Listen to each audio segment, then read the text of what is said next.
warahmatullahi wabarakatuh. Waalaikumsalam warahmatullahi wabarakatuh. Kami dari kelompok 5, saya Rayyan. Di sebelah saya ada Sri Rezeki, di sebelah saya lagi ada Yola, dan di ujung ada Kak Dwi. Nah, kami akan melanjutkan penjelasan tentang tahap 2, merencanakan pembelajaran. Kalau tadi kelompok 6 menyajikannya dalam bentuk Word dan cukup detail menurut kami. Kami ini hanya menjelaskan sesuai template yang di LMS. Yaitu yang pertama, dari pengertian perencanaan dulu. Perencanaan itu kita buat sebagai planning buat sistematis kita mau jalanin apa. Jadi harus ada step by step dalam pembelajarannya, dari pertama gurunya masuk sampai dengan selesai pembelajaran nanti. Nah, itu dia pentingnya perencanaan pembelajaran dalam buat nanti RPLBK atau RPP.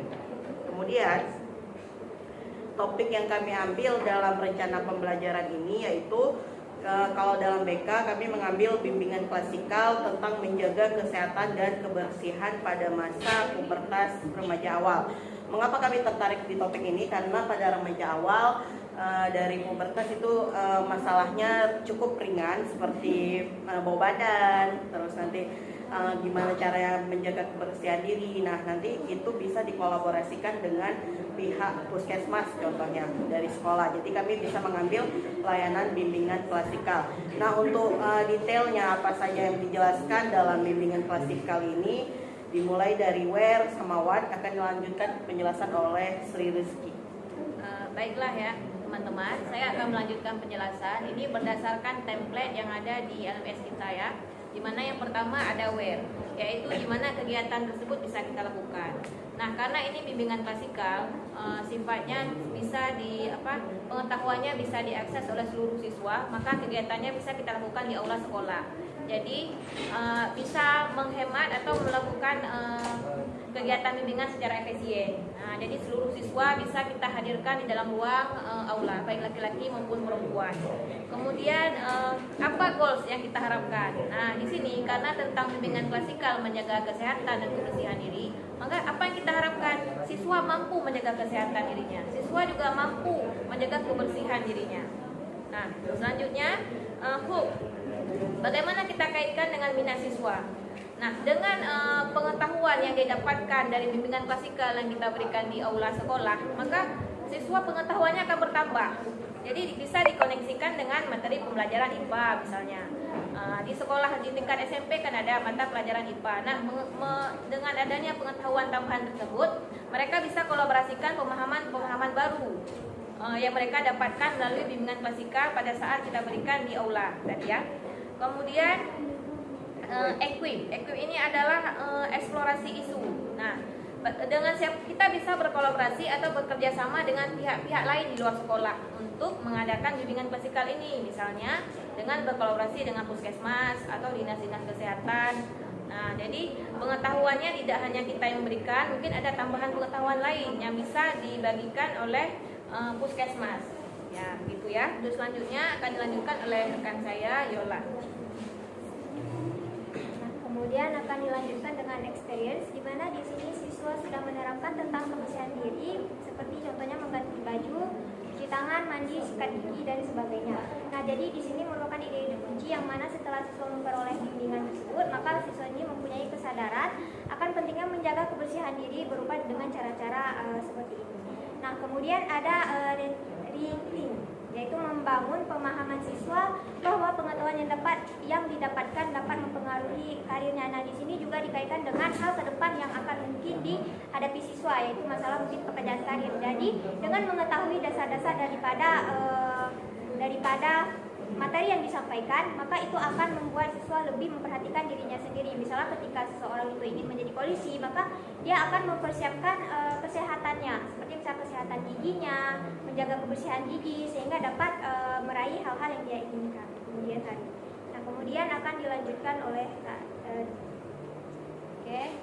tahapan selanjutnya yaitu evaluate, di mana kita tahu bahwasanya kalau evaluasi itu bagaimana kita mengetahui selama ini peserta diri itu sudah mampu atau belum untuk menjaga dirinya.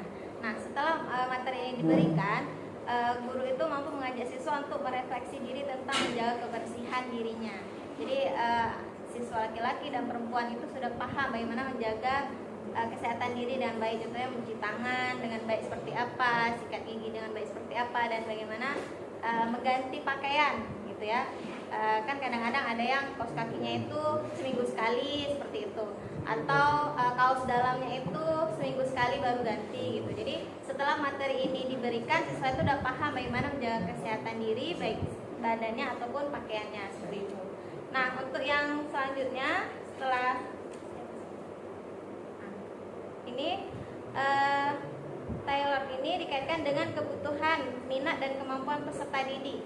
Jadi guru menjelaskan perbedaan pubertas, perbedaan antara siswa laki-laki dan perempuan, bagaimana menjaga diri. Kan kita pasti ada perbedaan antara bagaimana kita menjaga diri perempuan dan laki-laki. Mungkin kalau laki-laki simple gitu ya, mandi satu ember kecil udah cukup gitu. Tapi kalau perempuan agak ribet, agak repot, apalagi ketika kita lagi haid gitu ya. Jadi ada perbedaan antara bagaimana menjaga diri laki-laki dan perempuan.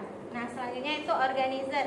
Di sini yang dimaksud dengan organizer yaitu memaksimalkan keterlibatan peserta didik dalam organisasi. Jadi ketika siswa ini sudah mengetahui bagaimana menjaga diri dengan baik, bagaimana menjaga lingkungan dengan bersih seperti itu, siswa itu akan memunculkan peserta diri untuk bisa mengikuti organisasi yang terkait dengan materi ini. Contohnya misalnya kalau di sekolah adanya PMR gitu ya, kalau di luar sekolah adanya PMI. Nah, organisasi ini yang nanti akan menambah pengalaman peserta didik itu untuk ketika dia bekerja, misalnya ketika dia ingin jadi polisi atau menjadi seorang petugas kesehatan, jadi dia sudah ada pengalaman dari organisasi ini. Nah, selain ikut organisasi juga mampu menerapkan pemahaman tersebut dalam kehidupan sehari-hari. Oke, demikianlah pemaparan dari kelompok kami. Mungkin teman-teman di sini ada yang mau menanggapi atau memberikan pertanyaan, dipersilakan. Oke, baik. Kesimpulan dari kelompok 5 itu tentang perencanaan pembelajaran. Nah, dalam BK kami contohkan mengambil di bimbingan klasikal dengan topik menjaga kebersihan diri. Nah, tahapannya tadi udah dari what sampai dengan organize. Jadi dari apa yang kita mulai sampai apa yang mau kita mulai nantinya. Jadi kita kasih arahan dan contoh langsung ke peserta didik bahwa setelah diadakan layanan bimbingan klasikal itu mereka ada hasil kedepannya. Enggak cuma bawa badan pakai Rexona, tapi udah tahu jaga kebersihan diri sehingga nanti sangat mempengaruhi dalam pemilihan karirnya seperti itu. Mungkin dari teman-teman ada tambahan atau pertanyaan, kami persilakan.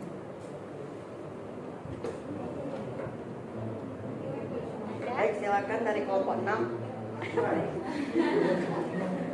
Ada atau ingin mengkritisi dari apa yang sudah kami sampaikan? Atau mengapresiasi? Ada? Kalau nggak ada, 3, 2, 1 kita tutup saja. Oke? Dari Ibu mungkin ada masukan, Ibu?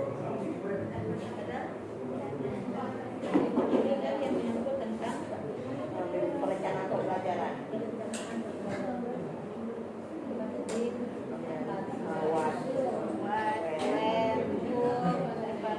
Sama terakhir organisasi.